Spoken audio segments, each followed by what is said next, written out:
Hi friends, welcome to TuTusulagam. இன்னைக்கு என்ன recipe பண்ண போறோம்னு பாத்தீங்கன்னா முட்டையை வச்சு ஒரு அருமையான சைடிஷ் ரெசிபி தான் பண்ண போறோம். அதுக்கு 6 முட்டை எடுத்து அதை வச்சு ரெண்டா கட் பண்ணி எடுத்துக்கலாம்.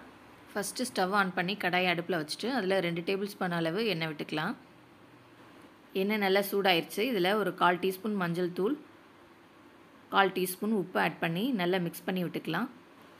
உப்பு நல்லா கரைஞ்சிருச்சு. இப்போ இதுல கட் பண்ணி வச்சிருக்கிற முட்டையை ஆட் பண்ணிக்கோங்க. முட்டையோட மஞ்சள் கருவை இந்த மாதிரி எண்ணெயில் வச்சா தான் அந்த உப்பு மஞ்சளோட ஃப்ளேவர் வந்து இந்த முட்டையில் நல்லா இறங்கும். இப்போ இதை நல்லா 2 பக்கமும் பிரட்டி விட்டு ஃப்ரை பண்ணி எடுத்துக்கோங்க.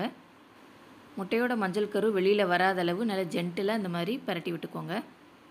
இப்போ ஃப்ரை பண்ண முட்டையை ஒரு பிளேட்டில் நம்ம எடுத்து வச்சுக்கலாம்.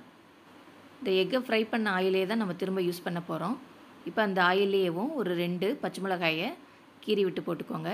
அடுத்து கறிவேப்பிலை, நெக்ஸ்ட்டு 2 மீடியம் சைஸ்டு பெரிய வெங்காயத்தை நல்லா இந்த மாதிரி கட் பண்ணி அதை நல்லா எண்ணெயில் பிரட்டி விட்டுக்கோங்க. இப்போ இந்த டிஷ்ஷுக்கு தேவையான அளவு உப்பு ஆட் பண்ணிக்கலாம்.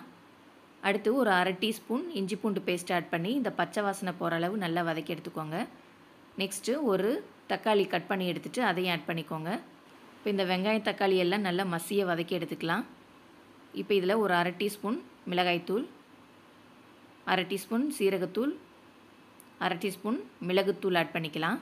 இப்போ நம்ம சேர்த்துருக்கிற மசாலா எல்லாம் பச்சை வாசனை போகிற அளவு நல்லா வதக்கி எடுத்துக்கலாம். இப்போ நல்லா வதங்கிருச்சு. இப்போ இதில் நம்ம ஃப்ரை பண்ணி வச்சுருக்கிற முட்டையை ஆட் பண்ணிக்கலாம்.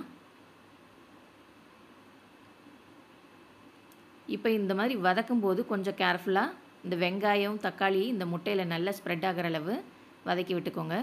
இப்போ இந்த மசாலாவோட ஃப்ளேவர் இறங்கணுன்னா முட்டையை மறுபடியும் மஞ்சள் கரு அடியில் இருக்கிற மாதிரி வச்சு ஒரு 4-5 நிமிஷம் லோ ஃப்ளேமில் வச்சு குக் பண்ணி எடுத்துக்கலாம்.